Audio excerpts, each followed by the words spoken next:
Masuk. Iya, masuk. Iya, udah.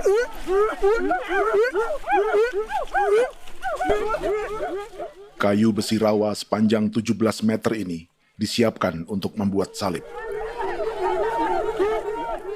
Melihat panjangnya, timbul pertanyaan, siapakah yang akan disalib? Siapapun itu, pasti sesuatu yang lebih besar dari mereka. Tapi Frankie Woro, Casimilus Awe, dan warga suku Auyu di Papua Selatan ini tak akan melukai siapapun. Mereka memakai salib ini sebagai tanda perlawanan.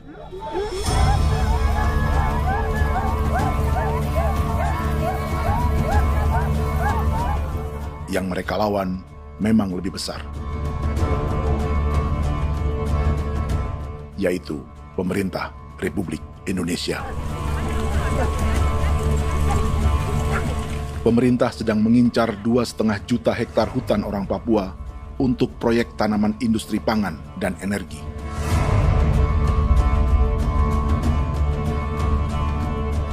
Ratusan kilometer dari salib orang-orang Auyu itu, orang Muyu sedang menyiapkan gerakannya sendiri. Tapi kali ini dalam bentuk sebuah pesta. Pesta yang disiapkan oleh marga Kimco Jinibju selama 10 tahun.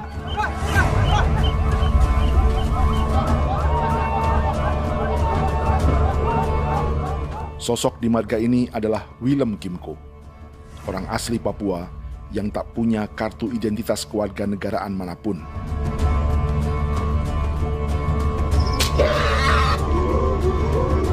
Pesta adat ini sudah cukup langka, tak hanya di Papua, bahkan di kawasan Pasifik dan peradaban Melanesia.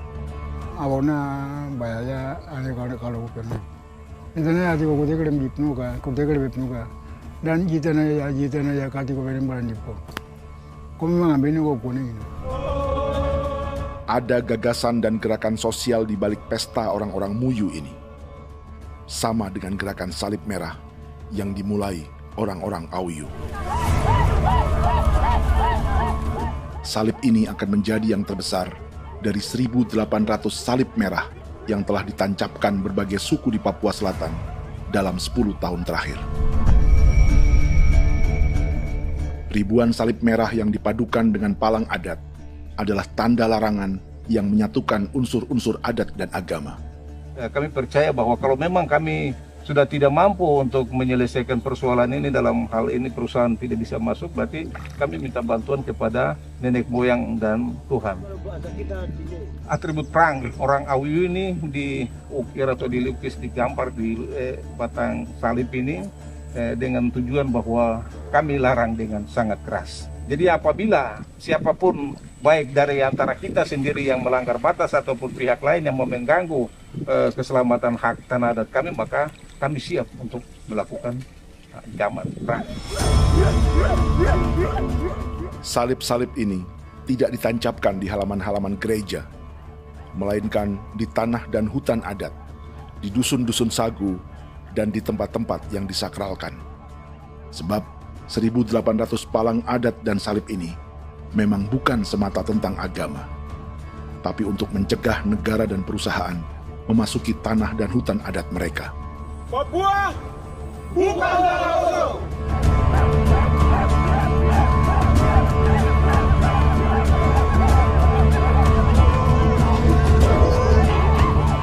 Di zaman TikTok ini, kami ingin menceritakan semua ini lewat film yang pendek.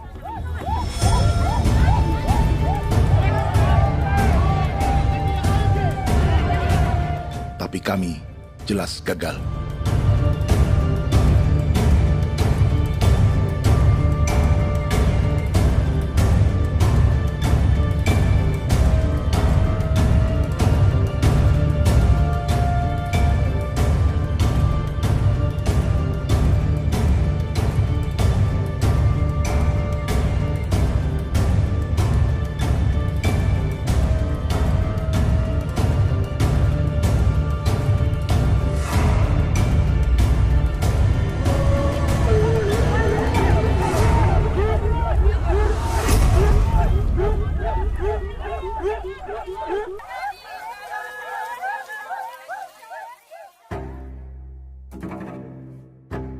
Di planet ini, ada 5 pemilik hutan hujan tropis terluas yang tersisa. Kongo di Afrika, Brazil, Peru, Bolivia, dan Indonesia.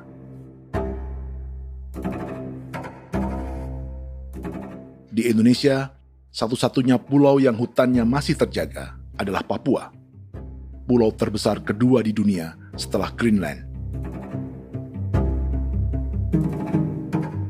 Lewat sejarah kolonialisme yang panjang, pulau ini kini dikuasai 2 negara. Bagian barat oleh Indonesia yang juga dikenal sebagai West Papua, dan bagian timur menjadi Papua Nugini. Dan tepat di perbatasan ini, di bagian Indonesia, sedang terjadi proyek pemusnahan hutan terbesar di dunia.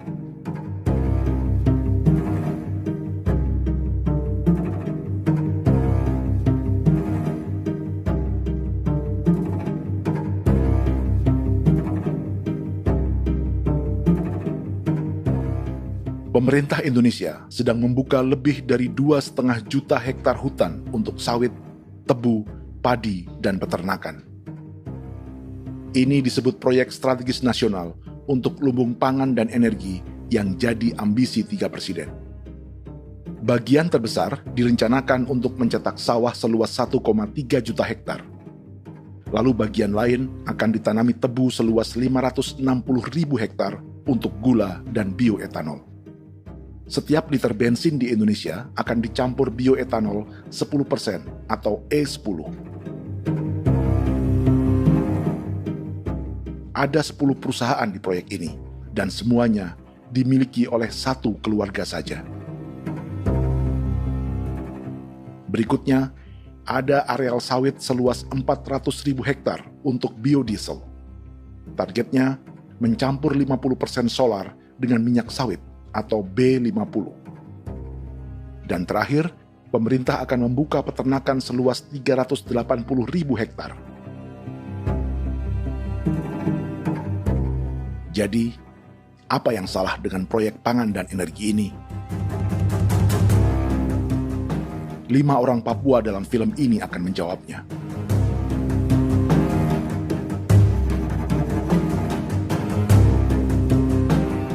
Yang pertama adalah Yasinta Moiwen dari suku Marin.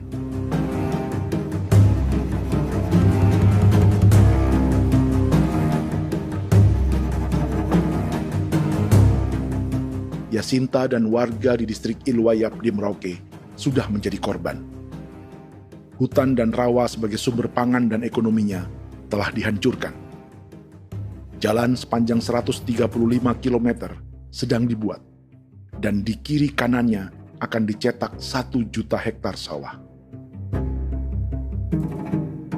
Mereka sulit menolak atau melawan. Salib sudah digeser, masih datang lagi dengan senjata mereka nih. Karena proyek ini juga dijaga tentara. Macam-macam senjatanya.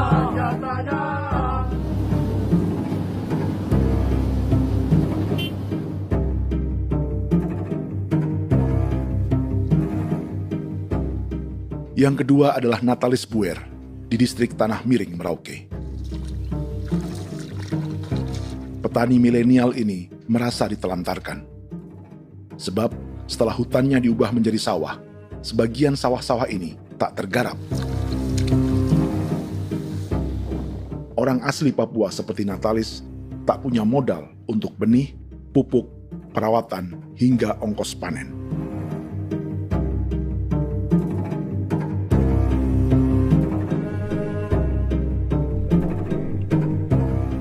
Orang ketiga adalah Vincent Kuipalo dari suku Yenan di distrik Jagebob, Merauke. Vincent dan suku Ye sedang menjadi korban. Hutan adat orang-orang Ye sedang dihancurkan untuk perkebunan tebu dan bioetanol. Tanah mereka juga diincar untuk markas-markas militer, pasukan yang akan menjaga proyek pangan dan energi ini.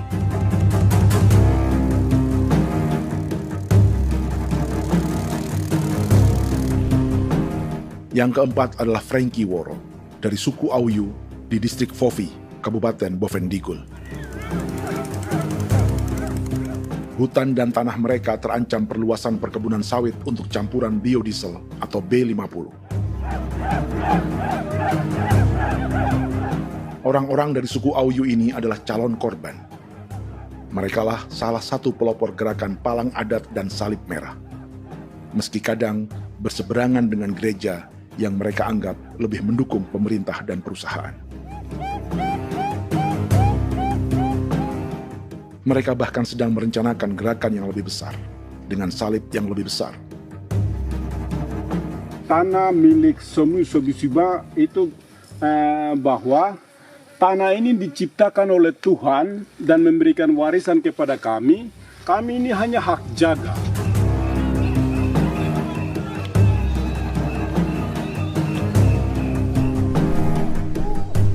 Sosok kelima adalah Willem Kimco dari suku Muyu di Bovendigul.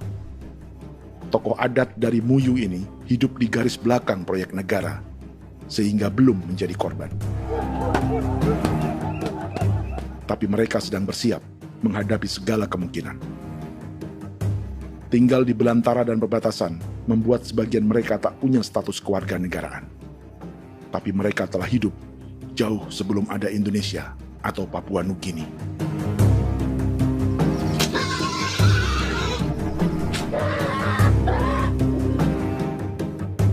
Kelimanya mewakili jutaan orang asli Papua yang sedang terancam eksistensinya.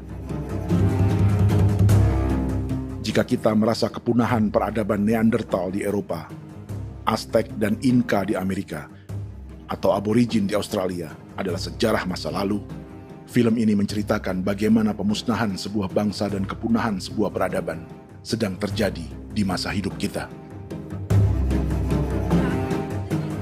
Kepunahan bukan karena kerusakan lingkungan dan ruang hidup semata, juga karena dihantam 60 tahun operasi militer.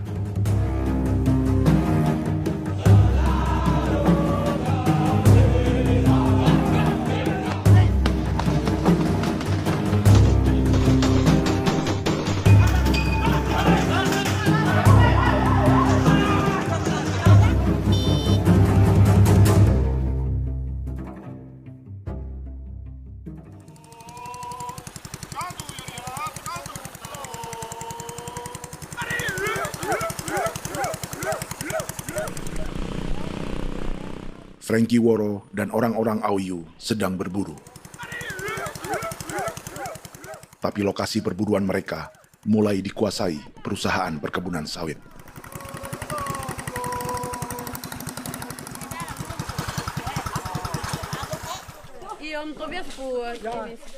Kita akan menuju arah ke Inabusu. Di sana kami akan masuk di wilayah konsesi perusahaan PT Indo Asiana Lestari, dan di situ ya ada survei-survei mereka yang mereka pernah lakukan, tapi juga kami ada lakukan tanda-tanda saksi di sana.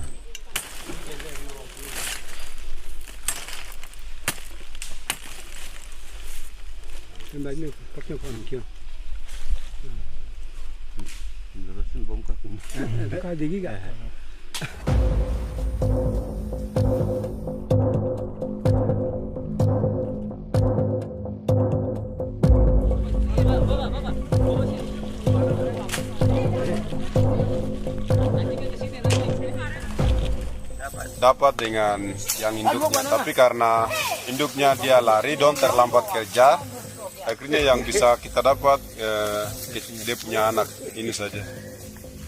Ini kalau pakai bahan kayak hasil.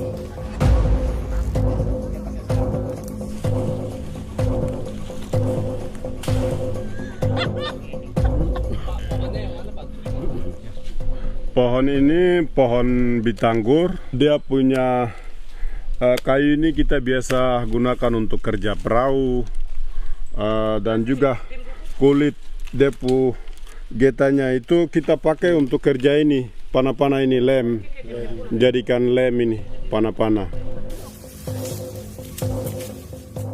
Hutan ini adalah supermarket bagi suku Auyu. Juga lumbung pangan atau bank untuk menyimpan deposito kekayaan alam. Hutan juga tempat yang penuh dengan sejarah suku, situs budaya, dan tempat-tempat sakral.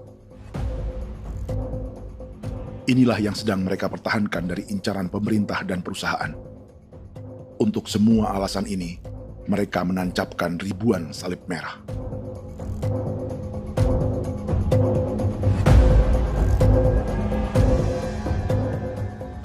Tapi dari kampung, warga suku Auyu memberi kabar pada Frankie tentang intimidasi oleh aparat negara agar mereka melepas tanah ke perusahaan sawit dan berhenti memasang palang adat dan salib merah. Ada beberapa titik yang saya sudah siap, tetapi di sini emergensi dari saya, terutama di Kampung Sokanggon, PT Damai Timber. Dia mengganggu saya dengan menggunakan kekerasan maupun pihak hukum. Dan kemarin saya ada pernyataan penolakan secara resmi, tapi masih tetap dengan menggunakan pihak hukum untuk masuk, untuk harus dituntut saya untuk harus diterima perusahaan itu. Kita di situ ada 15 marga, tetapi 15 marga juga tidak setuju. Marga-marga siapa yang terima dan marga-marga mana saja yang menolak. Nanti kita lihat dari pertimbangan itu, dan di situ dan kita undang mereka untuk bicara dengan kami. Sebagai sosok yang aktif dalam gerakan, warga Auyu terus memberi informasi lapangan kepada Frankie yang tak selalu berada di kampungnya. Izin pernyataan yang mereka paksa saya untuk tanda tangan itu, tapi sementara saya tidak tanda tangan. Data semua ada di tangan saya. Ya. Baik, kalau gitu itu lebih bagus karena tanda tangan itu yang berbahaya. Iya. Tanda tangan itu yang lebih berbahaya karena sekarang ini modern dan canggih, dan itu yang mereka biasa pakai untuk tipu muslihat. Mereka biasa pakai itu di tanda tangan itu. Betul. Dari Bambisa juga di Sofia dia masuk untuk memaksakan kami marga untuk harus menerima perusahaan itu. Tapi kemarin kami sudah menolak. Babinsa nama bosku. Babinsa di sini nama bosku. Itu yang sekarang strategi militer yang sekarang mereka pakai. Jadi yang penting masyarakat itu yang benar-benar mau menolak siap dukung ketua marga siapa yang nanti tampil. Ini adalah peta konsesi sawit untuk biodiesel dalam proyek strategis nasional. Dan di distrik Fofi inilah, orang-orang Auyu hidup dari sungai dan hutan. Tapi Frankie di Bovendigul masih lebih beruntung. Setidaknya dibandingkan Yasinta Moyen di Merauke yang sudah kehilangan hutan dan rawanya.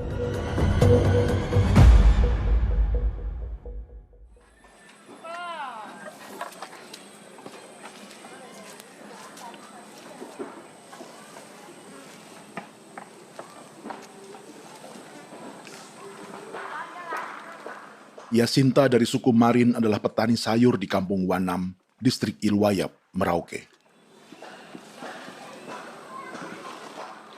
Memanfaatkan lahan yang ada, ia berkebun dan menjual hasilnya ke pasar kampung.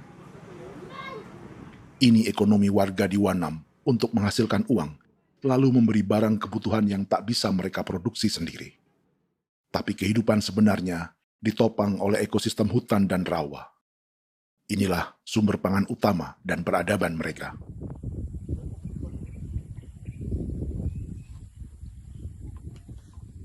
Namun ketenangan ini diusik ketika tiba-tiba pada Mei 2024, di Pelabuhan Wanam datang ratusan alat berat untuk proyek pangan dan energi pemerintah.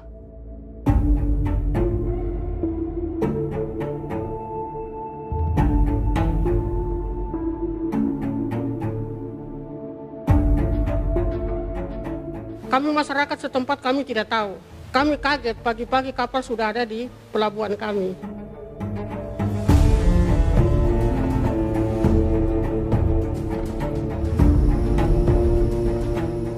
Yasinta Moywen atau Enrika Gebze dan warga lainnya tak pernah diajak bicara atau dimintai pendapat.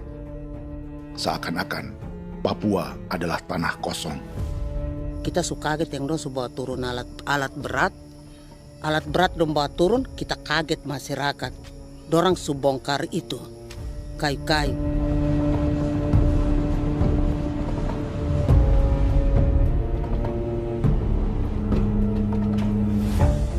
Bersamaan dengan alat-alat berat itu, juga berdatangan tentara Indonesia untuk mengawal proyek pembukaan hutan milik Jacinta.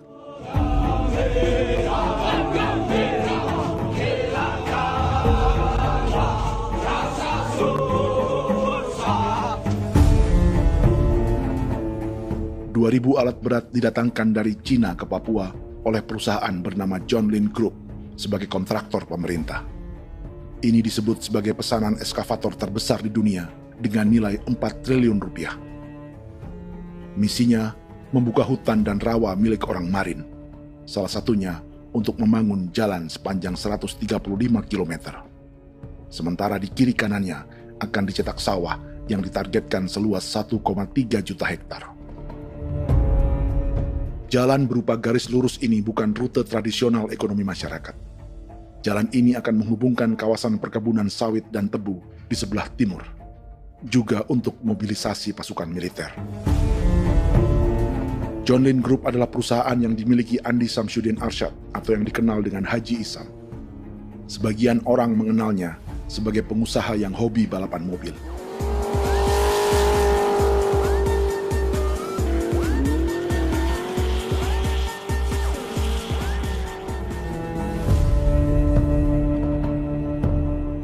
Tapi di Kalimantan, ia berbisnis batu bara, perkebunan sawit, pengolahan karet, penerbangan, perkapalan, dan biodiesel. John Lin Group kini juga menjadi pemilik perkebunan tebu dan pabrik gula terbesar di Indonesia. Sayapnya melebar dari Kalimantan hingga ke Bombana, Sulawesi Tenggara. Perkebunan tebu, pabrik gula, dan industri bioetanol inilah yang juga sedang dikembangkan di Papua.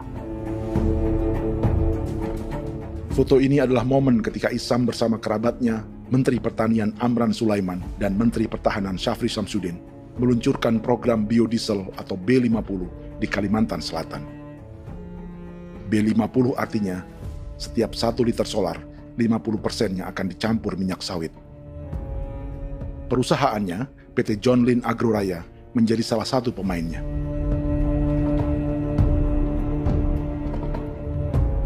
Sepanjang tahun 2025, saham PT John Lin Agroraya pernah naik hingga 700%.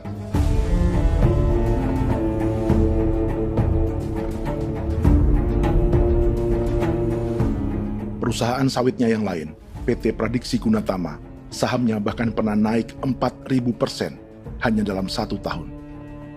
Dari harga saham ini saja, nilai kekayaan keluarga Isam diperkirakan mencapai 100 triliun rupiah lebih, menjadikannya salah satu keluarga terkaya di Indonesia dan salah satu pemain penting industri bioenergi. Dan di Papua Selatan inilah sebagian sawit-sawit untuk mendukung program B50 akan ditanam. Inilah tanah orang-orang Wambon, Muyu, Marin, Yei, atau Auyu seperti Frankie Ward.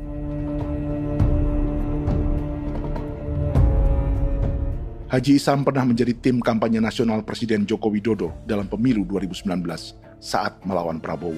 Bintang Mahaputra Utama diberikan kepada Saudara Andi Syamsuddin Arsyad. Beliau berjasa luar biasa dalam mendorong pertumbuhan ekonomi daerah maupun nasional. Setelah menjadi presiden, Prabowo memberi gelar kehormatan Bintang Mahaputra Utama pada Isam.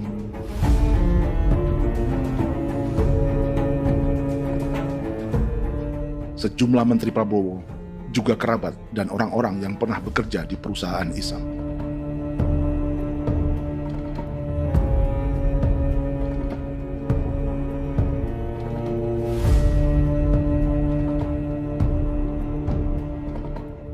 Lawan sebesar inilah yang sedang dihadapi Jacinta di kampung Wanam, Merauke.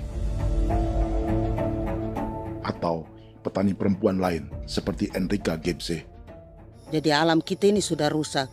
Jadi kita itu biasa jalan dari sini tuh harus pasang jerat di situ, harus cari makan di situ lagi. Itu tempat-tempat itu pasang-pasang jerat, tempat babi, rusa, sekarang sudah tidak ada lagi.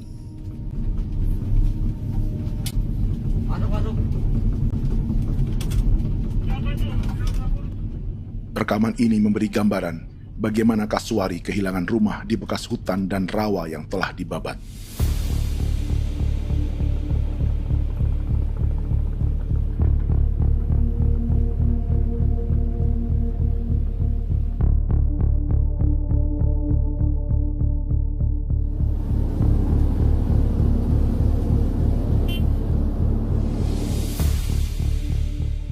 Keterlibatan tentara dalam proyek pangan dan energi di Papua memakai dalih bahwa ancaman terhadap negara kini tak hanya perang secara militer, tapi juga melalui pangan dan energi. Kementerian Pertahanan pun terlibat karena proyek ini dianggap operasi militer selain perang. Jadi tugas kamu adalah menjaga sumber cadangan pangan nasional. Macam-macam senjatanya, Proyek ini menambah panjang alasan mempertahankan kehadiran tentara di Papua dalam 60 tahun terakhir. Saat ini, jumlah tentara Indonesia di Papua mencapai 56.000 personel, atau ada 1 tentara untuk setiap 100 orang Papua. Bandingkan dengan rata-rata nasional, di mana hanya ada 1 tentara untuk 696 penduduk Indonesia. Itu belum termasuk polisi. Artinya, 1 orang Papua dijaga lebih banyak senjata dari rata-rata penduduk Indonesia.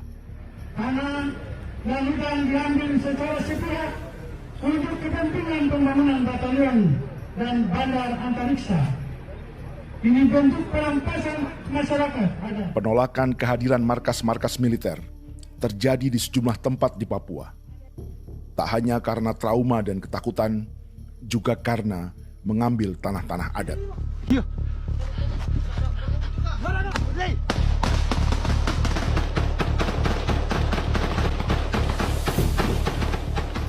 Salah satu alasan mengapa militer terus ditambah di Papua, karena masih ada perlawanan dari Organisasi Papua Merdeka atau OPM selama 50 tahun terakhir. Ayo. Tapi kekuatan militer OPM diperkirakan hanya 1.430 personel dan 360 pucuk senjata. Selebihnya, mereka menggunakan senjata tradisional.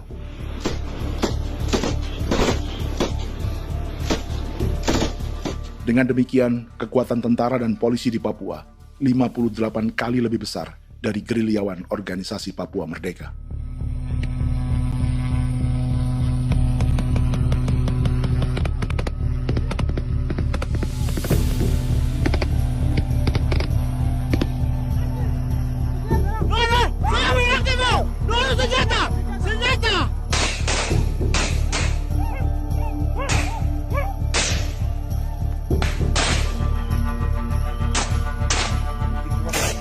Sebagian tentara berada di garis depan pertempuran, tapi sebagian besar lainnya terlibat operasi non-tempur menjaga proyek pemerintah dan investor swasta. Seperti Batalion Infanteri Teritorial Pembangunan di distrik Jagebob, Merauke ini. Lokasinya bersebelahan dengan konsesi lahan tebu untuk gula dan bioetanol milik PT Murni Nusantara Mandiri. Baik perusahaan maupun markas militer, keduanya mengambil hutan milik suku Ye dari marga Kuipalo. Tapi dorong datang, tanam ini saja di sini, tanam papan nama ini. Victor Kuipalo menunjukkan apa yang terjadi. Jadi kita juga kaget ini. Nah, kalau ini papan nama ini memang, ini papan nama ditanam tapi bukan haknya mereka yang ini. Ini hak kami di sini, hak dusun kami, marga Kuipalo yang punya hak dusun ini. Setelah memasang patok, alat berat mulai bekerja untuk membangun markas militer di tanah orang Ye.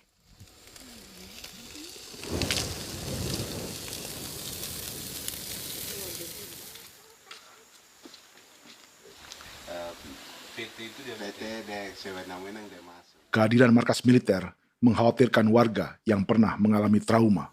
Takut kenapa? Kalau macam yang awal macam sekarang bu kampung hidup ini kan aman. Terus kenapa harus didirikan korem di sini? Bukankah dengan adanya Korem semakin aman ada tentara di sini? Kalau untuk kampung kayaknya tidak bisa aman kalau ada tentara, paling masyarakat dipukul itu ini. Kalau kampung hidup begini malah saya sejahtera dan saya punya masyarakat. Apa pernah ada pengalaman buruk sebelumnya dengan tentara di daerah sini? Ada yang cerita waktu pos-pos di sini tuh di 13, 12 itu zaman katanya Patimura. Memang kasihan. Malah kita punya orang ini yang dianiaya betul, dipukul. Disuruh kerja bakti tidak mau atau lama mencari, namanya kita pangkur sagu itu butuh waktu 1 minggu. Kalau lama begitu ya paling diseret apa pukul itu. Operasi militer Indonesia di Papua dimulai tahun 1962 lewat Operasi Trikora. Tapi perlawanan bersenjata pertama di Papua baru dilakukan tahun 1965 di Manokwari. Nanti tanggal 1 Mei jam 12.30 pemerintahan di Irian Barat mutlak akan jatuh di tangan.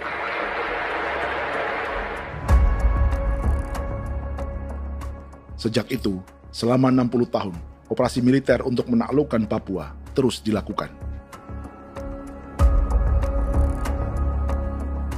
Salah satu operasi militer paling berdarah adalah Operasi Wibawa untuk memenangkan Indonesia dalam jajak pendapat tahun 1969. 643 orang tewas di Paniai. Lalu disusul 4.146 korban tewas antara tahun 1977 hingga 1978.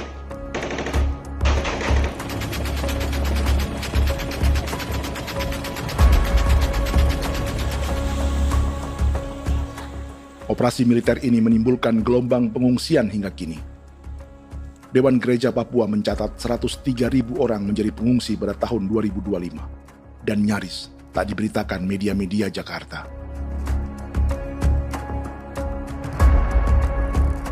Jumlah pengungsi terbesar tercatat di Nduga yang mencapai 20.000 jiwa. Banyak di antaranya yang sedang hamil, seperti Jubiana, salah satu pengungsi Nduga. Jadi ini takarik masih kaki be muguruk berselari di namen wane kosel. Bigari me. Egirik mana ne anim bom selebok selar ne. Wam dak yak lek prak de oi kore bangal no so dak lok yo nandam yanet ndang no yat de nanen di ko nerwa membri wal marwa. Egirik mana nerwa tri bel no semana. Ngal siya kaya berkumpit nyak masalah orena me wako suluk. Ri namen wani ko semane kuman nak wani ndemo ko ndak misri namen bre ko ko nak no semane ne. Nebe minit waru da kan ab bi ni dige. War de mino pragit de laina bulan Maret April yana mana kantan barak na lire na bam ne. Jubiana lalu menamai anaknya pengungsi Kogoya. Selain Jubiana, juga ada Emma dari Maibrat yang melahirkan di hutan. Sampai di kampung gini, katanya bilang ada tentara yang bangun jembatan. Nah, capek itu juga pun masih tahan. Kembali lagi ke hutan lagi. Seperti itu sampai sejatuh di tengah jalan. Orang sampai banting di kayu semuanya. Berasa sakit begitu. Melengkapnya tuh Domika Serli, pengungsi Wako. Masyarakat sipil dari kampung Aitrem sementara mengungsi karena kampungnya sementara dikuasai oleh TNI Polri. Seratusan ribu pengungsi di Papua saat ini jauh melampaui jumlah yang mengungsi ke Papua Nugini tahun 1984, yaitu 10.000 orang karena menghindari operasi militer.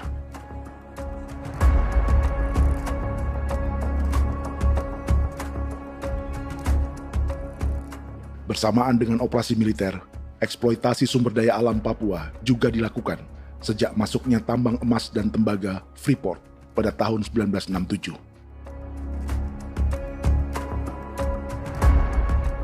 Disusul perkebunan sawit awal tahun 1980-an. Lalu ada perburuan buaya untuk diambil kulitnya. Sebelumnya, ada eksploitasi gas alam di Teluk Bintuni, pencarian besar-besaran kayu gaharu, atau pembukaan hutan tanaman industri. Ini belum termasuk perburuan dan perdagangan ikan arwana di selatan Papua, penebangan kayu merbau dari hutan-hutan Jayapura, emas di Blok Wabu Intan Jaya, bahkan nikel di pulau-pulau kecil Raja Ampat. Dan kini, dalam skala yang belum pernah terjadi dalam sejarah, Papua dipaksa mencetak sawah, tebu untuk bioetanol, dan sawit untuk biodiesel.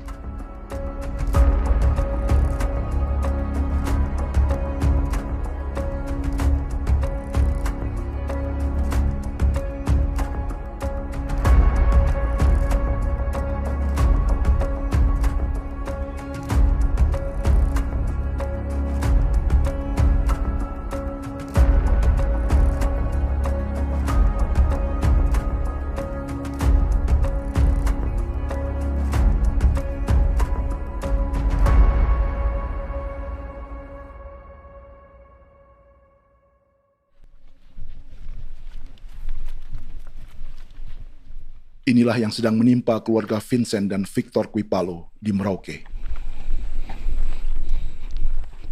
Hutan mereka diambil untuk markas militer dan industri perkebunan, PT Murni Nusantara Mandiri. 1 dari 10 perusahaan yang diberi konsesi untuk menanam tebu dan memproduksi gula serta bioetanol seluas 52.000 hektar.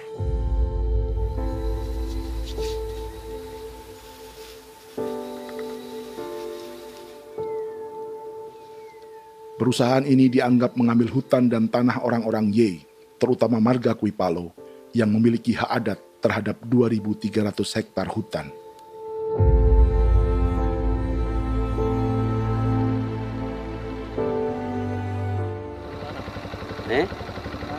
Tentara? Tentara. Oh iya, tentara.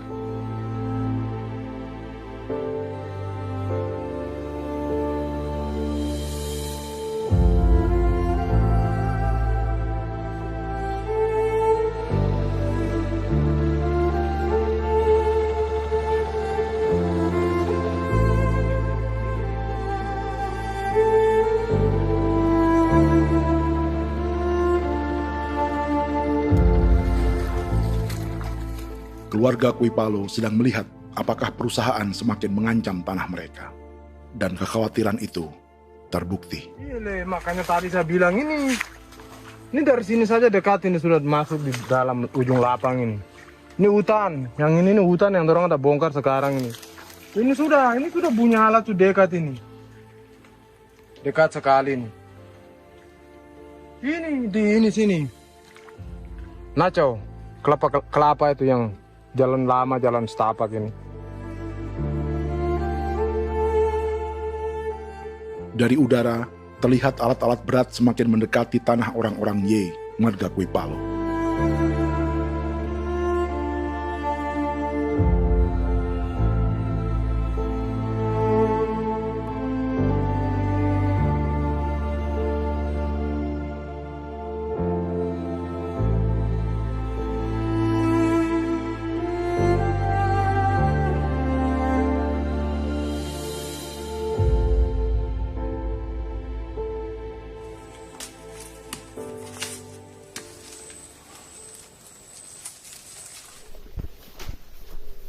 Keesokan harinya, Victor dan kerabatnya memberi tanda cat merah di pohon-pohon yang berada di batas tanah mereka.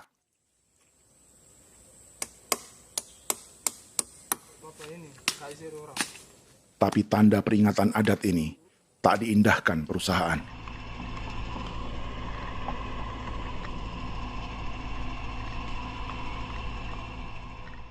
Dua bulan kemudian, perusahaan tetap memasuki tanah marga Kuipalo.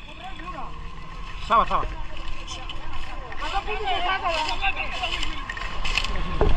manusia, kau lihat. Tapi tidak sudah sakit hati sekali saya kata adik. Ini sama baik ini kalau tidak berubah lagi adik. Kami juga punya tangan, hanya beda rambut. Mister itu juga. Wah, buka. Tidak.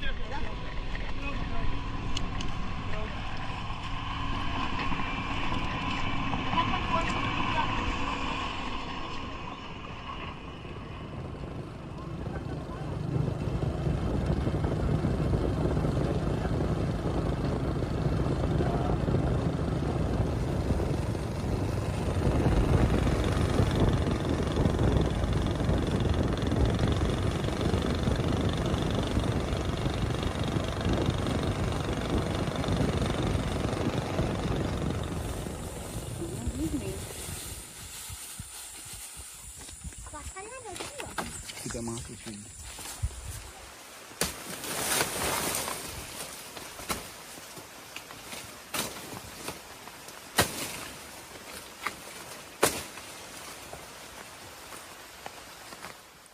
Jadi ya untuk itu seperti saya katakan tadi, apakah lebih baik kita tidak usah ada kan atau bagaimana, kita pisahkan, pisahkan dari negara ini kan, jangankan tuh. Saya kemarin bicara sama Daniel, datang sama saya dengan persoalan Kodam ini. Saya bilang Pak Daniel, kalau lebih baik saya ngungsi ke Papua Nugini. Dia bilang, aduh Bapak jangan begitu. Ya memang, kalau tidak bisa menghargai kami, lebih baik pilihan yang itu yang saya memilih. Lebih baik saya pindah dari sini. Saya mengungsi ke Papua Nugini, di negara tetangga. Masih di laut. Apa?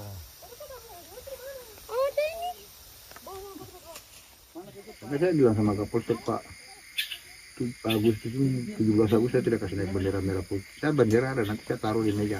Bendera saya ada. Karena saya punya pikiran percuma kita ini merasa bahwa kita hidup di bawah naungan merah putih. Ternyata merah putih tidak lindungi kami. Tidak anggap kami sebagai kami rakyatnya. Dia lambang negara. Dan kami menghargai lambang negara itu. Ternyata lambang negara ini, kita bernaung di bawah lambang negara ini, kita tidak dilindungi. Hak kita tidak dihargai.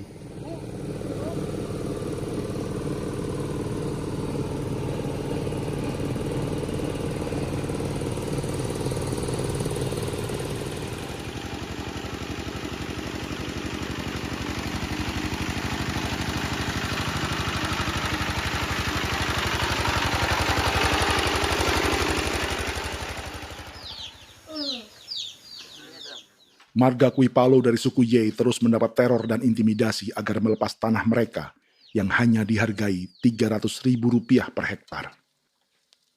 Tapi mereka tidak berjualan tanah. Makanya mama itu tidak suka untuk lepas tanah. Untuk apa? Baru di dalam hutan itu ada obat-obat tradisi. Itu sudah Kalau macam ada sayur juga, kita ambil sayur yang dia tumbuh sendiri. Jadi kita ini mau kemana, kalau itu sudah digusur, ya habis. Kita ini jadi penonton. Jangan sampai kita ini duduk minta di jalan. Jadi kita tidak mau seperti itu. Makanya tanah itu kita tidak melepas. Tapi mungkin orang lain tuh dia senang saja. Lebih baik saya pegang uang merah dulu.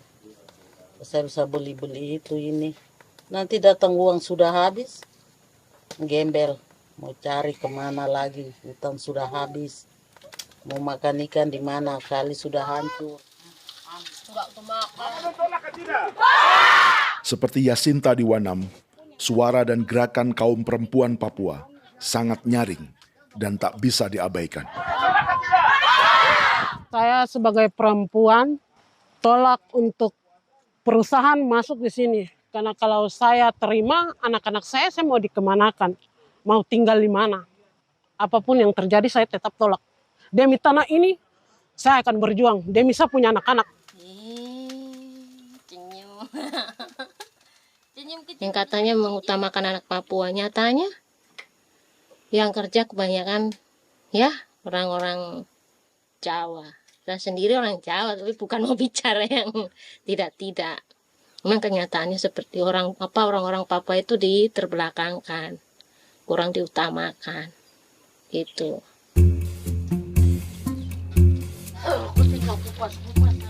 Proyek food estate seperti mencetak sawah, bukannya tak diikuti warga Papua.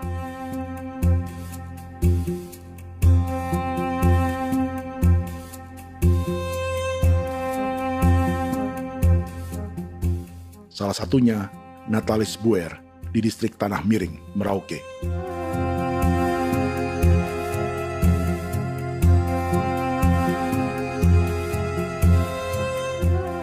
Setelah menghabisi hutan, pemerintah Indonesia mencetak sawah untuk tanaman padi karena beras mulai menjadi makanan pokok menggantikan sagu. Sebagian besar penggarapnya adalah warga transmigran yang datang sejak era 1980-an. Bahkan petani transmigran sudah ada sejak Belanda membuka proyek padi kumbe di distrik Kurik. Lokasi yang sering jadi langganan pejabat Indonesia memamerkan sawah di Papua. Tapi Natalis juga ingin belajar menanam padi atau bersawah. Namun ia kesulitan karena dibutuhkan modal untuk benih, pupuk, hingga pemeliharaan dan panen. Lalu sawah-sawah ini pun mulai dikuasai pendatang.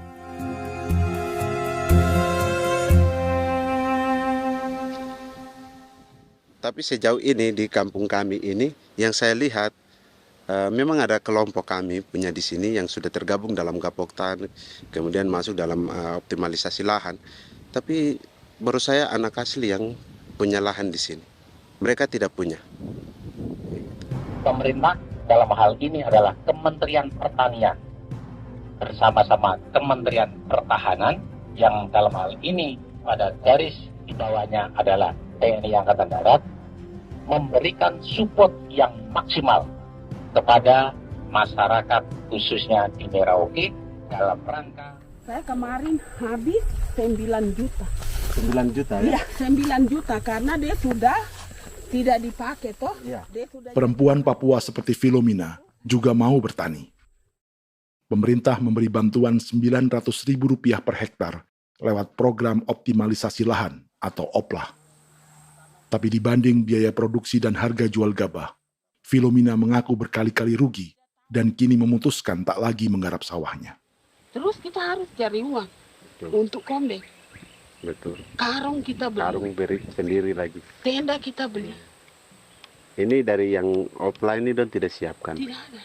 Tidak ada ya, jadi mama don sendiri. Itu yang saya udah bilang, 900.000. Itu modal untuk kerja sawah ini. Mulai dari kerja sampai nanti panen. Panen. Wih, ngeri sekali. Iya, lucu toh? Tidak dapat itu. Betul, Mam. Kalau disuruh tanam ubi berhektar-hektar, mari datang. Kita tahu cara rawatnya bagaimana, iya. Tanamnya bagaimana, tanam model bagaimana supaya hasilnya model begitu. Kita tahu. Kalau yang ini kan kita baru belajar. Sebagian hutan milik warga Senayu di Merauke sudah dibuka untuk sawah dan kebun tebu oleh PT Global Papua Abadi. Proyek pertanian ini dikerjakan oleh Kodim Merauke. Mereka melepas sebagian tanah karena ingin belajar bertani. Saya punya nenek moyang tidak ajar saya tanam padi. Tapi saya mau berubah. Generasi saya yang berikut ini besok lusa tidak bisa makan pisang, sagu. Namun program optimalisasi lahan yang dijanjikan dengan berbagai bantuan tak dirasakan Filomina. Obat rumput beli, obat padi beli, jonder kita bayar, bahkan bibit masih kurang, cari bibit lagi beli. Jadi saya memang kalau program pemerintah saya sama sekali saya tidak suka. Baku tipu saya.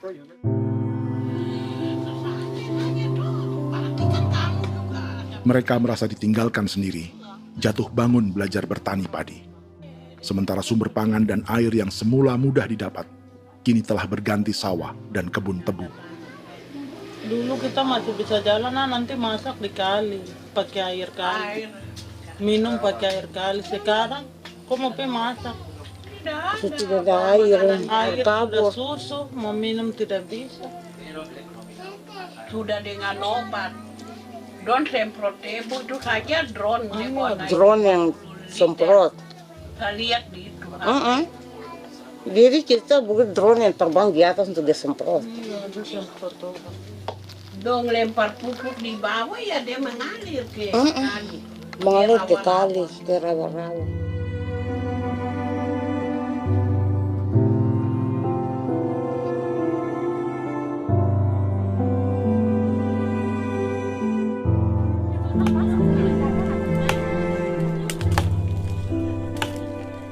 Seperti pertanian sawah bagi orang Bali atau Toraja, Bagi orang Auyu dan suku-suku lainnya di Papua Selatan, sagu juga bukan semata tentang pangan.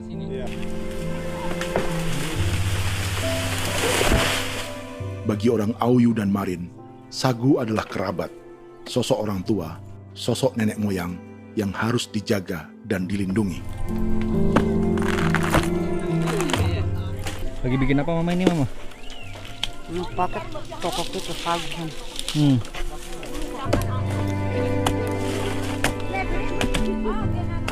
Kami diingatkan oleh leluhur, sagu itu tidak boleh digusur dan tidak boleh diganggu dengan cara apapun, dan di dalam rangka kepentingan apapun tidak boleh.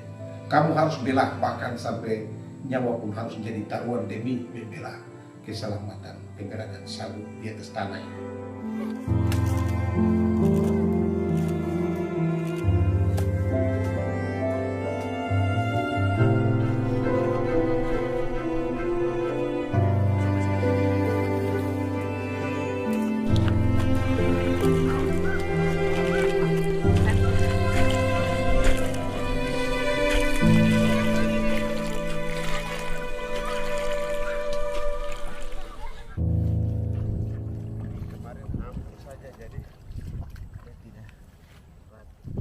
Menurut Natalis, pemerintah di Jakarta mendefinisikan lumbung pangan semata urusan beras dan mencetak sawah. Sebenarnya orang Papua itu bukan tidak bisa bertani. Kami tanam ubi itu bagian dari pertanian. Nah, pertanian yang dimaksud oleh pemerintah itu harusnya selalu, itu kalau bisa pemerintah harus spesifikkan. Pertanian apa yang dimaksud? Pertanian tanam padi atau pertanian tanam ubi, petasan dan lain-lain. Ini yang harus dispesifikkan dulu. Begitu, sehingga tidak menjustifikasi kami orang asli Marin bahwa kami tidak bisa bertani. Bukan. Kami buka kebun besar-besar di sana, bahkan bermeter-meter, ratus-ratus meter pakai sekop, bukan pakai ekskavator, tapi ini pakai skop. Itu pertanian, begitu. Bagi Natalis, alih-alih memaksimalkan sawah-sawah yang sudah ada untuk petani Papua, pemerintah selalu membuka hutan baru, seperti dikerjakan perusahaan John Lynn Group dan melibatkan tentara. Padahal, sejarah keterlibatan militer dalam proyek food estate atau cetak sawah adalah sejarah kegagalan yang bertubi-tubi 4 presiden selama 30 tahun terakhir.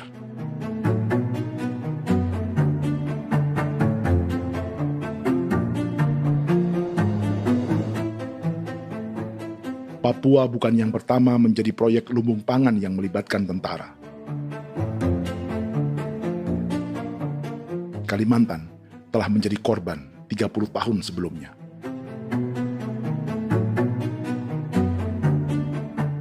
Ini adalah bekas hutan yang sudah dibuka di Pulang Pisau, Kalimantan Tengah. Tahun 1996, di era Presiden Jenderal Soeharto, ia menghabisi 1 juta hutan di lahan gambut untuk mencetak sawah demi memenuhi ambisi swasembada beras, bukan swasembada pangan. Hutan tropis Kalimantan dihabisi dalam skala yang belum pernah terjadi dalam sejarah. Di bawah rezim militeristik, tak ada yang berani melawan keinginan Soeharto, termasuk orang Dayak seperti Kuneng. Nggak bisa dihalangi itu. Nggak boleh dihalangi. Ya kalau ada kata-kata aja menghalangi, sudah kita diseret ke kepolisian dulu. Atau bisa langsung di PKI-kan. Iya, di PKI-kan gitulah. Jadi kita tuh nggak berani apa-apa dulu tuh. Ya. Apa maunya aja. Misal bilangnya A. Setahun setelah pengundulan hutan skala besar itu, tahun 1997, untuk pertama kalinya Kalimantan mengalami kebakaran lahan dan kabut asap terbesar dalam sejarah.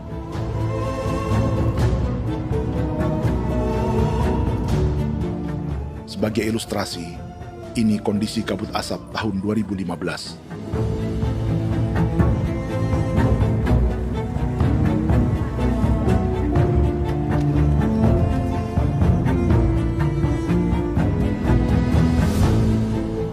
Proyek 1 juta hektar sawah Jenderal Soeharto itu gagal. Bendungan dan saluran irigasi mangkrak hingga kini. Mei 1998, rezim Soeharto tumbang. 2 tahun setelah ia menumbangkan jutaan hektar pohon di Kalimantan. Setiap tahun, lokasi ini menyumbang kebakaran dan kabut asap yang merugikan jutaan orang. Sawah yang berhasil di Kalimantan justru bukan sawah yang dibangun Jenderal Soeharto, melainkan yang dirintis para transmigran sejak era 1980-an. Sawah-sawah inilah yang ikut digarap oleh militer di era Presiden Joko Widodo. Dan hasil dari proyek food estate Presiden Jokowi itu sama sekali jong nih, nggak ada harapan lagi sudah seperti ini. Tapi Jokowi terus memperluas area food estate hingga 16.000 hektar. Presiden Jokowi juga menyerahkan urusan lumbung pangan ini kepada Prabowo yang saat itu menjadi Menteri Pertahanan. Salah satunya di Kabupaten Gunung Mas, Kalimantan Tengah, untuk membuka perkebunan singkong seluas 31.000 hektar. Food Estate Singkong Jenderal Prabowo ini dimulai dengan membuka 600 hektar hutan di Tawai Baru. Proyek singkong untuk bioetanol ini pun dijaga tentara. Dan seperti Jenderal Soeharto, proyek Jenderal Prabowo ini pun gagal.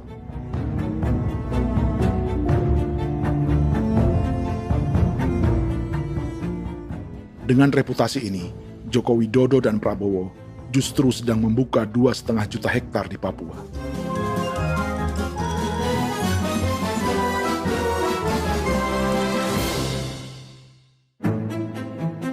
Setelah Jenderal Soeharto, Presiden Jenderal Susilo Bambang Yudhoyono juga mencoba membuka food estate di Papua sejak tahun 2010. Namanya Merauke Integrated Food and Energy Estate atau MIFE. Proyek ini juga gagal. Lalu di lokasi yang sama, Jokowi berusaha meneruskan dengan proyek mencetak sawah 1,2 juta hektar yang juga gagal. Sekarang yang paling siap adalah 1,2 hektar. Yang 1,2 juta hektar. Dan kini, Prabowo yang pernah gagal dengan 600 hektar singkong di Kalimantan justru akan mengulangi di Papua dengan skala 2,5 juta hektar.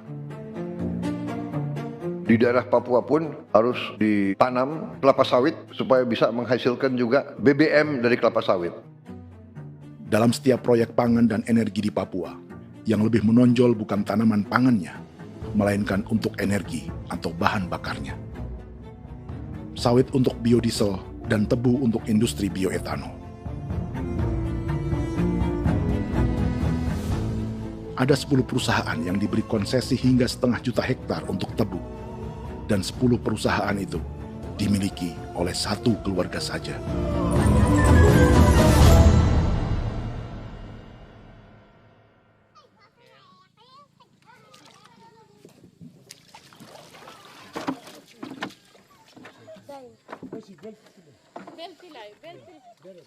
Para perempuan Auyu di Bovendigul akan berangkat memancing.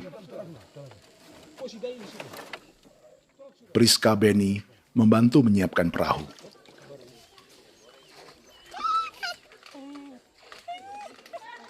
Mereka akan mengumpulkan bahan pangan di hutan untuk persiapan acara penancapan salib merah berikutnya.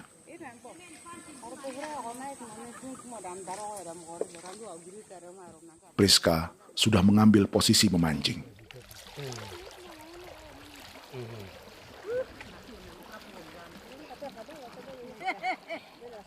1.800 salib merah telah dipasang di wilayah adat berbagai suku di Papua Selatan untuk menghalau perusahaan sawit dan tebu.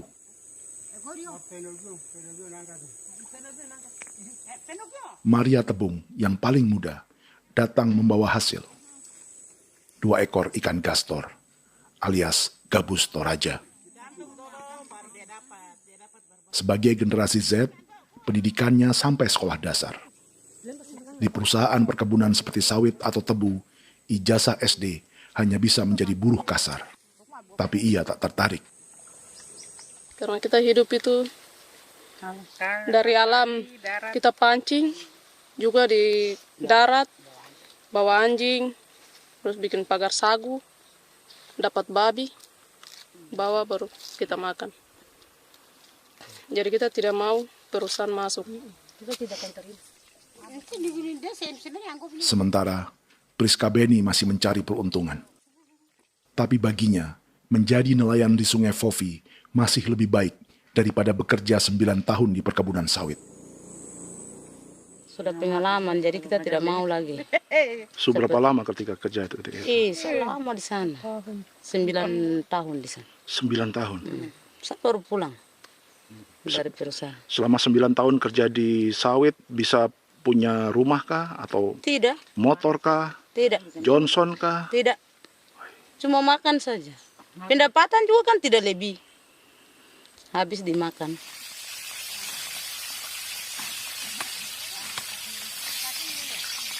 Satu minggu libur berapa hari? Tidak libur. Minggu tetap kerja? Tetap kerja. Tidak bisa ke gereja? Hari Minggu kerja. Hari Minggu juga kerja. Jadi dia tidak mengenal agama perusahaan itu. Di grup perusahaan sawit Korindo, Priska digaji 2 juta rupiah per bulan dan tinggal di mes karyawan. Tapi gaji itu dipotong bahan makanan atau BAMA rata-rata 1 juta rupiah setiap bulan. Korindo adalah grup perusahaan yang salah satu usahanya adalah hutan tanaman industri dan sawit di Bovendigul dan Merauke. Di Papua, mereka memakai bendera PT Tunas Sarwa Ema. Perusahaan ini pernah memberi bantuan pada Keuskupan Agung Merauke. Keuskupan Merauke belakangan mengeluarkan pernyataan mendukung proyek strategis nasional di Papua. Umat Katolik yang memprotes sikap gereja tersebut ditangkap polisi. Jadi selama 9 tahun tidak bisa nabung? Tidak. Makan saja. Makan saja. Makan saja. Menabung bagaimana? Keperluan banyak. Tidak sampai. Habis di anak-anak uang sekolah. Uang 1 juta itu mana sampai. Mau nabung juga tidak cukup. Sudah pengalaman, jadi kalau di sini perusahaan mau masuk tidak. Tidak.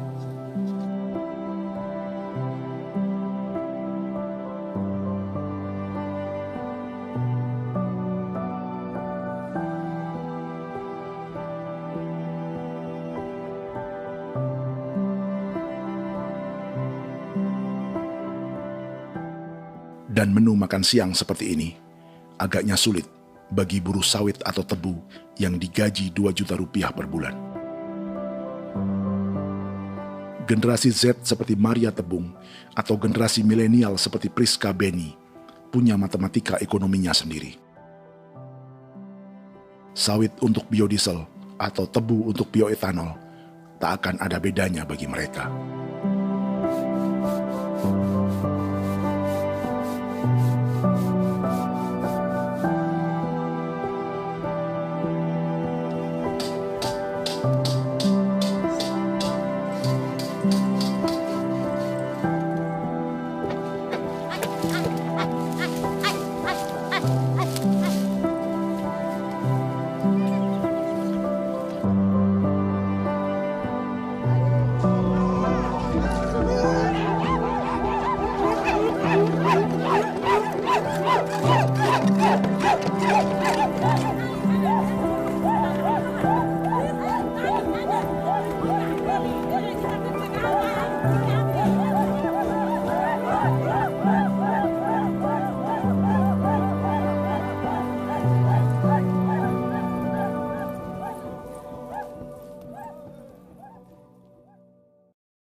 Perkebunan tebu 1,5 juta hektar di Merauke adalah ide 3 presiden untuk menggenjot penggunaan bioenergi sebagai campuran bahan bakar fosil. Selain swasembada pangan, swasembada energi di daerah Papua pun harus ditanam kelapa sawit supaya bisa menghasilkan juga BBM dari kelapa sawit. Juga tebu menghasilkan etanol. Singkong, kasava juga untuk menghasilkan etanol. Bioetanol adalah bahan bakar nabati atau tumbuhan yang dapat dicampur dengan bensin. Sama dengan program biodiesel yang mencampur solar dengan minyak sawit. Pertamina saat ini sudah menjual BBM bioetanol dengan campuran 5% yang dipasarkan dengan merek Pertamax Green 95. Tapi pemerintah ingin menaikkan kadarnya menjadi 10% atau E10. Maka ke depan kita akan mendorong untuk ada E10. Kemarin malam sudah kami rapat dengan Bapak Presiden. Bapak Presiden sudah menyetujui untuk direncanakan mandatori 10% etanol. Idenya untuk mengurangi ketergantungan pada bahan bakar fosil yang diimpor dan menimbulkan polusi.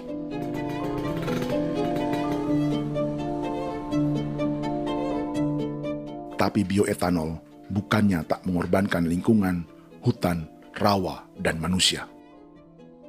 Karena program E10 membutuhkan 7,3 miliar liter bioetanol, maka lahan yang dibuka untuk menanam tebu bisa mencapai 1,3 juta hektar. Sementara saat ini, luas perkebunan tebu di Indonesia hanya 500 sampai 600 ribu hektar. Artinya, butuh lahan baru hingga 800 ribu hektar untuk menanam tebu. Dan 500 ribu hektar diantaranya sedang dibuka di Papua.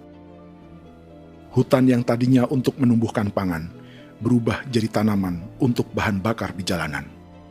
Kecepatan pulihnya hutan beradu dengan jumlah dan kecepatan kendaraan di jalanan.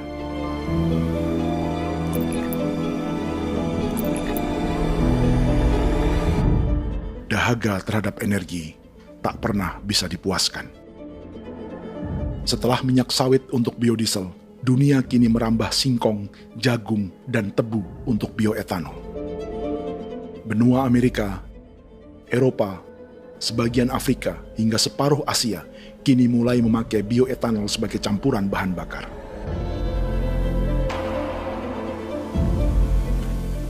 Selain perebutan lahan, masa depan dunia juga dibayangi semakin mahalnya harga pangan karena persaingan antara perut manusia dengan tangki kendaraan. Ini adalah lokasi perkebunan tebu dan bioetanol PT Murni Nusantara Mandiri yang mengancam tanah Vincent Quipalo dan orang-orang Ye di Merauke. Beberapa kilometer di selatan adalah PT Global Papua Abadi yang mengancam tanah orang-orang Muyu dan Marin. Dua perusahaan ini adalah bagian dari 10 perusahaan yang mendapat konsesi lahan untuk tebu dan bioetanol di Merauke. Batas konsesi mereka bahkan sama dengan batas negara Indonesia dengan Papua Nugini. Salah satu ciri bahwa peta konsesi ini dibuat di Jakarta dari atas meja. Sama seperti kolonial Inggris dan Belanda ketika mereka membagi Pulau Papua dengan garis lurus pada abad 19. Seakan Papua adalah tanah kosong. Bedanya, meski peta konsesi ini mengatur batas 10 perusahaan, tapi perusahaan-perusahaan ini sebenarnya dimiliki oleh satu keluarga saja. Ini nama 9 dari 10 perusahaan tebu dan bioetanol di Merauke, Papua. 99% saham mereka dimiliki sebuah perusahaan bernama PT Merauke Nusantara Manis. Sementara 1% sisanya dimiliki PT Merauke Gula Mandiri. Tapi saham kedua perusahaan ini dimiliki PT Merauke Sugar Group. Dan perusahaan ini, 90% sahamnya dimiliki pengusaha bernama Angelia Bonaventure Sudirman, serta perusahaan bernama Zico Trust dan Resource Harvest. Lalu 10% lainnya dikuasai PT Papua Energi Abadi, yang pemiliknya adalah Dudi Christian dan Angel Madeline. Sekarang, mari kita lihat siapa mereka. Angelia Sudirman adalah keponakan dari salah satu konglomerat sawit Indonesia, Martias Fangiono. 9 perusahaan di Papua ini berada di bawah bendera Merauke Sugar Group.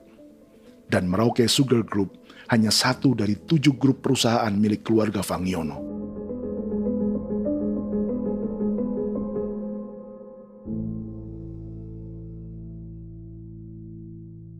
Ini Martias Fangiono. Seperti Haji Isam, Martias selama ini dikenal sebagai pengusaha sawit yang kini merambah bisnis tebu dan bioetanol. Ini momen saat penanaman perdana tebu di Merauke bersama Presiden Joko Widodo Juli 2024. Di sini juga ada anak Martias Fangiono, yaitu Wirastuti Fangiono. Wirastuti adalah salah satu yang menonjol dari keluarga Fangiono. Tahun 2025, Forbes mencatatnya sebagai konglomerat termuda dengan kekayaan 23 triliun rupiah yang mengendalikan 2 grup usaha, FAP Agri dan Surya Dumai Industri. Keduanya adalah perusahaan sawit dan biodiesel. Anak dan bapak ini adalah investor utama bagi Jokowi dan Prabowo untuk proyek tebu dan bioetanol di Papua. Sementara yang ini adalah Martua Sitorus, pemilik raksasa agribisnis dunia, Wilmar International, yang juga memegang konsesi sawit di Papua lewat berbagai perusahaan. Tapi Martua kini memakai bendera baru, yaitu KPN Corporation atau Karunia Prima Nastari. KPN inilah yang memiliki kelindan bisnis dengan keluarga Fangiono untuk proyek tebu Merauke. Apalagi grup Wilmar yang didirikannya juga pemain gula utama di Australia. Tahun 2010, Wilmar membeli 100% saham perusahaan gula terbesar Australia, Sucrogin. Akuisisi senilai 1,5 miliar dolar Amerika ini langsung menjadikan Wilmar pemain tebu terbesar kelima dunia. Sebagian bibit tebu yang ditanam di Merauke adalah varietas yang dikembangkan Lembaga Riset Gula Australia atau Sugar Research Australia. Sugar Research Australia lalu menjalin kontrak pengembangan bibit dengan PT Global Papua Abadi milik Fangiono. Tapi masalahnya, Sugar Research Australia adalah badan publik yang tugasnya memajukan petani tebu dan sebagian dananya berasal dari pajak warga Australia. Itu artinya, warga Australia membiayai pengembangan bibit tebu untuk investor dan pemerintah Indonesia. Dokumen ini menunjukkan bahwa lembaga yang dibiayai warga Australia itu pernah memiliki kontrak penyediaan bibit dengan PT Global Papua Abadi milik keluarga Fangiono. Kontrak itu baru berakhir pada November 2024. Artinya, saat Presiden Jokowi dan keluarga Fangiono menanam bibit tebu pada Juli 2024 ini, kontrak itu masih berlaku. Nama lain dalam keluarga ini adalah Siliandra Fangiono, yang pada tahun 2024 dijuluki Raja Sawit Termuda dengan kekayaan 39 triliun rupiah dalam catatan Forbes. Ia mengendalikan grup First Resources. Secara umum, keluarga Fangiono memiliki 20 perusahaan di Sumatera, 32 perusahaan di Kalimantan, 1 di Jakarta, 2 di Singapura, dan 25 perusahaan di Papua. Di Papua, perusahaannya tersebar dari Sorong, Mapi, hingga Merauke. Para politikus dan pejabat Indonesia terus membesarkan konglomerasi, meski Martias Fangiono pernah divonis 1,5 tahun penjara karena kasus pembalakan liar dan kebun sawit ilegal tahun 2007. Sementara tahun 2022, Wilmar terlibat kasus korupsi ekspor minyak sawit dan divonis mengembalikan kerugian negara 11,8 triliun rupiah. Tumpukan uang ini disebut sebagai pembayaran dari grup Wilmar yang diterima secara simbolis oleh Presiden Prabowo pada Juni 2025 lalu. Tapi peran raksasa biodiesel dan bioetanol dunia ini belum akan surut di Indonesia. Bahkan sebaliknya. Sebuah dokumen presentasi bisnis dari Wilmar International Limited pada tahun 2010 ini bisa menjadi petunjuk. Presentasi ini bagian dari proses pembelian 100% saham raksasa tebu Australia, Sucrogin. Dalam presentasi ini, Wilmar mengaku ditawari konsesi lahan 200.000 hektar di Papua, atau dulu disebut Irian Jaya, untuk menanam tebu. Dengan penerbangan hanya 2,5 jam dari kantor Sucrogin di kota Townsville ke Merauke, Wilmar akan mengawinkan bisnis gula dan bioetanolnya menjadi pemain dunia. Dan lokasi yang diincar oleh Wilmar adalah distrik Ilwayap di Merauke, kampung halaman Yasinta Moiwen. Dan persis disinilah, 14 tahun kemudian, ribuan eskavator John Lynn Group milik Haji Isam mulai membuka hutan sebagai kontraktor pemerintah. Presentasi dan gagasan ini dibuat oleh Wilmar pada Juli tahun 2010. Sebulan kemudian, Agustus 2010, pemerintah Presiden Susilo Bambang Yudhoyono meluncurkan proyek Lumbung Pangan dan Energi Merauke atau Merauke Integrated Food and Energy Estate. Targetnya membuka lahan 1 juta hektar dalam 5 klaster yang masing-masing 200.000 hektar. angka yang sama dengan presentasi Wilmar. 5 tahun kemudian, 2015, giliran Presiden Joko Widodo yang mau melanjutkan proyek pangan dan energi 1,2 juta hektar. Menjelang pensiun sebagai presiden, Jokowi kembali menggencarkan proyek ini dan melibatkan Prabowo sebagai Menteri Pertahanan. Jokowi lalu mendukung Prabowo sebagai presiden berpasangan dengan anaknya, Gibran Rakabuming Raka sebagai wakil presiden. Kini, setelah menjadi presiden, giliran Prabowo yang melanjutkan proyek bioetanol dan biodiesel dengan memobilisasi militer dan melibatkan pejabat-pejabat yang juga para elit partai koalisinya.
Tahun lalu, hutan-hutan di Pulau Jawa dalam waktu singkat berubah menjadi perkebunan tebu di bawah rezim kolonial Belanda.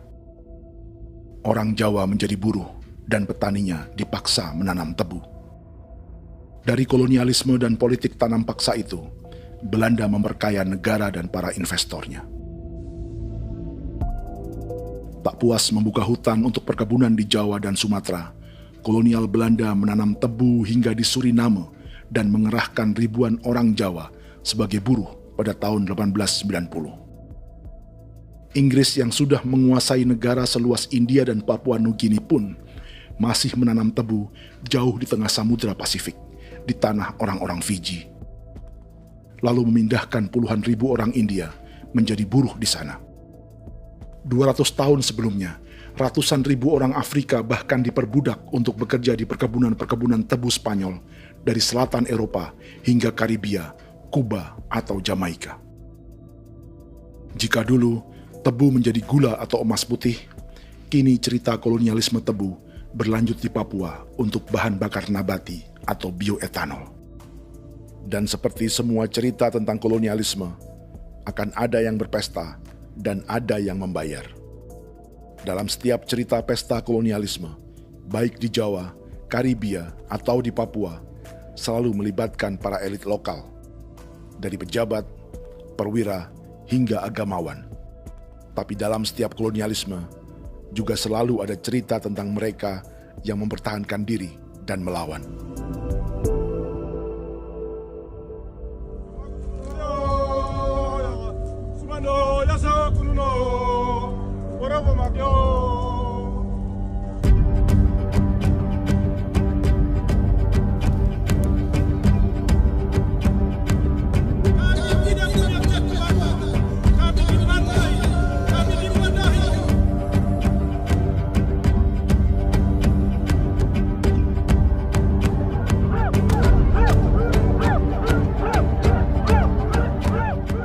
Sejarah Gereja Katolik banyak pemimpin-pemimpin yang adalah tanda petik itu adalah Judas juga. Jadi itu sudah pasti karena itu adalah manusia. Nah, satu sisi sebagai manusia dalam perjalanan digoda, apalagi ada dalam posisi-posisi jabatan ya mungkin banyak tawaran-tawaran lain, lalu disitulah terjadi pergeseran keberpihakannya kepada misi gereja tadi itu untuk umat, untuk mereka yang tertindas. Orang kirim eksavator, orang kirim tentara, orang kirim polisi. Pukul kami bukan pencuri, kami tidak pernah mencuri orang barang. Kami tidak pernah menangis ke orang lain. Kami tidak pernah menangis ke kita bapak mama, kami menangis kepadamu. Tuhan kami lemah. Mesti datang ada begitu. Dia kata begini hijau cikui ya. Orang datang ke bangsa kami, ke wilayah kami untuk kasih habis kami.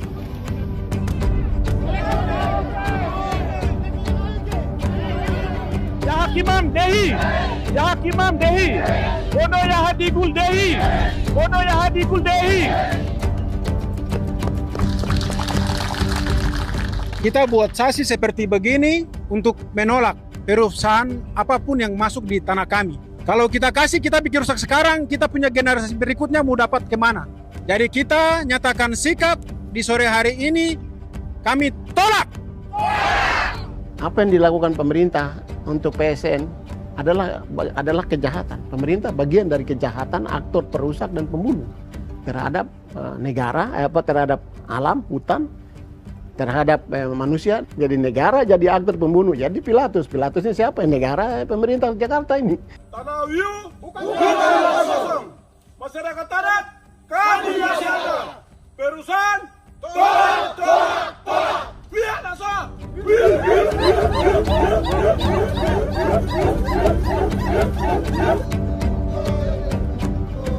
Jika tanah adat dan hutan adat hilang, kami mau hidup di mana?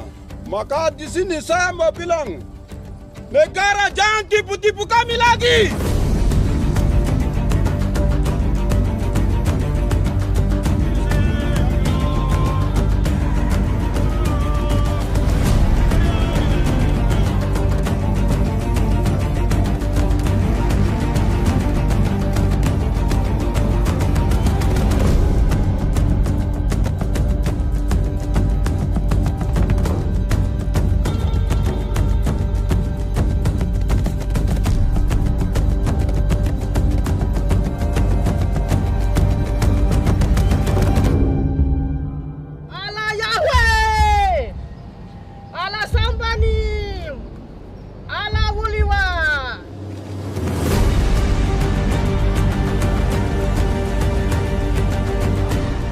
Kalau kami dianggap orang Papua itu bagian daripada Republik ini, tolong hargai kami.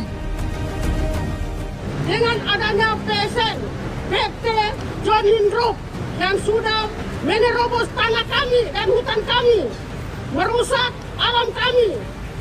Itu yang kami datang ke Jakarta jauh-jauh dari Papua. Kami mau bersuara kepada Bapak Presiden Prabowo Subianto, di mana keadilan untuk masyarakat Papua. Tolong lihat masyarakat Papua yang sudah mati. Kami bersepakat menyatakan, 1. Gereja-gereja di Indonesia mendukung masyarakat adat yang menolak proyek strategis nasional di tanah Papua. 2. Gereja-gereja di Indonesia menolak militerisme dan otoritarianisme di Indonesia.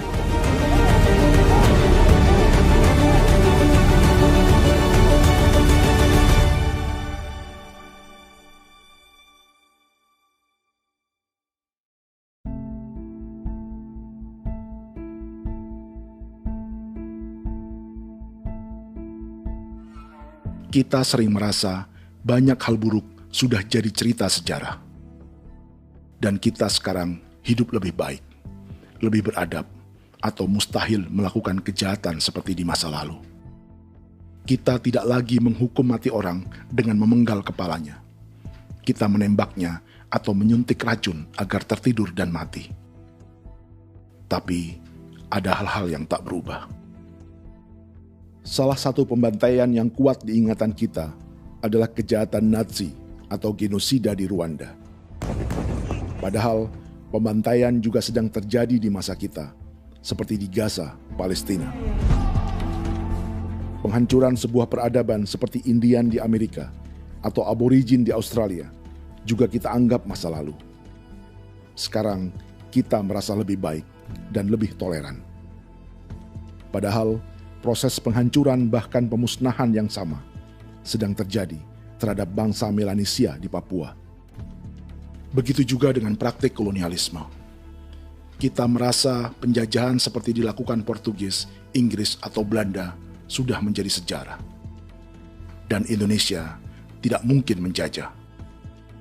Padahal itulah yang sedang terjadi dan dirasakan di Papua.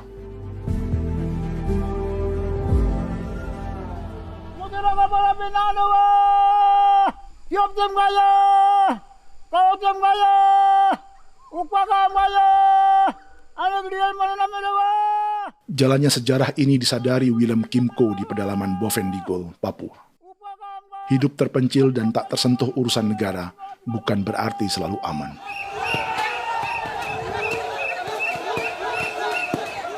Untuk sampai di tempat ini, orang-orang Muyu menempuh 2 hari berjalan kaki mengarungi hutan, lembah, dan sungai. Termasuk mereka yang datang dari perbatasan Papua Nugini. Mereka berkumpul untuk memenuhi undangan pesta adat yang disebut Awon Atatbon atau Pesta Babi. Yang mengundang adalah marga Kimco Jinipjo. Yang dituakan di marga ini adalah Willem Kimco. Ia tak punya kartu tanda penduduk dan kewarganegaraan manapun, baik Indonesia atau Papua Nugini. Tahun 1984, 10.000 orang Papua, terutama suku Muyu, mengungsi ke Papua Nugini untuk menghindari operasi militer Indonesia, termasuk Willem Kimco.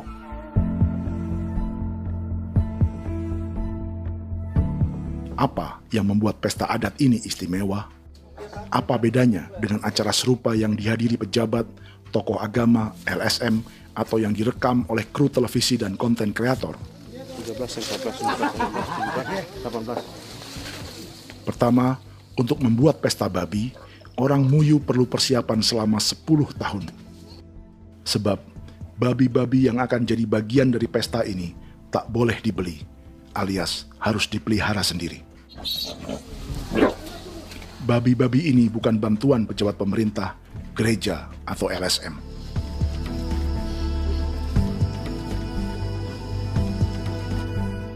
Yang kedua, babi-babi ini tidak dipelihara di kandang. Jadi punya nama babi ini kah? Harimau. Harimau? Harimau. Dia kulit dengan ini bulu di harimau, macam harimau begitu kan, kasih nama harimau. Setelah diberi nama, mereka dilepas liarkan di hutan sejak kecil. 10 tahun kemudian, jika tiba saatnya pesta, para pemburu akan mencari mereka di dalam 479 hektar hutan milik marga Kimco. Suku atau marga lain tak akan mencurinya di hutan, karena mereka sudah punya babi dan wilayah masing-masing. Itu artinya mereka harus tetap menjaga dan mempertahankan hutannya agar babi-babi bisa hidup. Demikian juga dengan lahan pangan mereka, yang menumbuhkan sagu, keladi, atau aneka sayuran.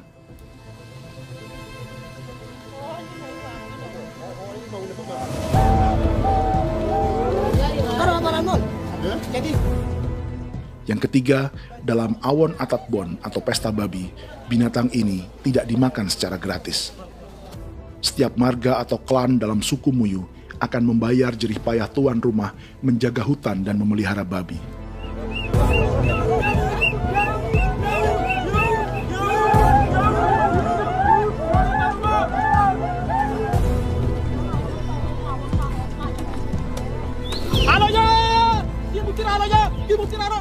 Ini seperti arisan untuk menjaga budaya dan lingkungan.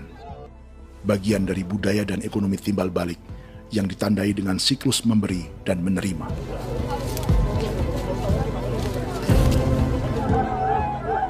Ini juga cara orang Muyu membangun dan memperluas aliansi.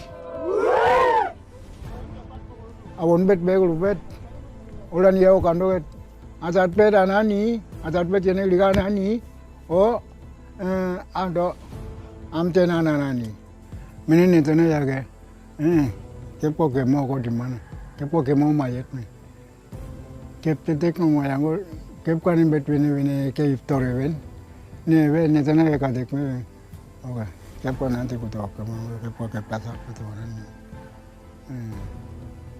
Kene man gini wane wanjo. Koko kati bolon ya bengo. Koko kuning bolon ya. Jika Willem Kimco dan marganya bisa menjaga hutan dan wilayahnya, marga lain ikut diuntungkan sebagai sebuah ekosistem. Demikian juga sebaliknya. Alasan keempat, mengapa pesta babi ini memiliki tempat khusus dalam peradaban orang Muyu, karena Willem Kim Ko khawatir peradaban mereka akan punah, menyusul ancaman terhadap ekosistem dan hutan. Setiap marga atau klan harus mengkonsolidasi diri dan membangun aliansi.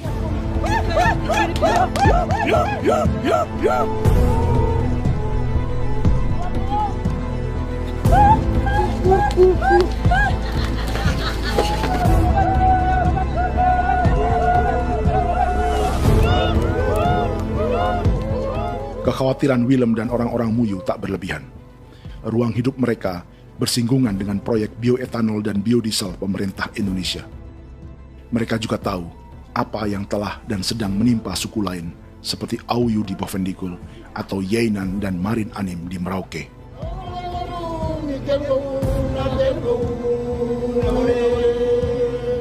Jika suku-suku lain menggunakan palang adat dan salib merah sebagai gerakan perlawanan, orang-orang Muyu memakai pesta babi untuk mempersiapkan diri dan konsolidasi. Sebab, berbeda dengan saat mengungsi tahun 1984, kali ini yang datang ke tanah orang-orang Muyu tak hanya tentara, juga alat-alat berat bersama para pebisnis pangan dan energi.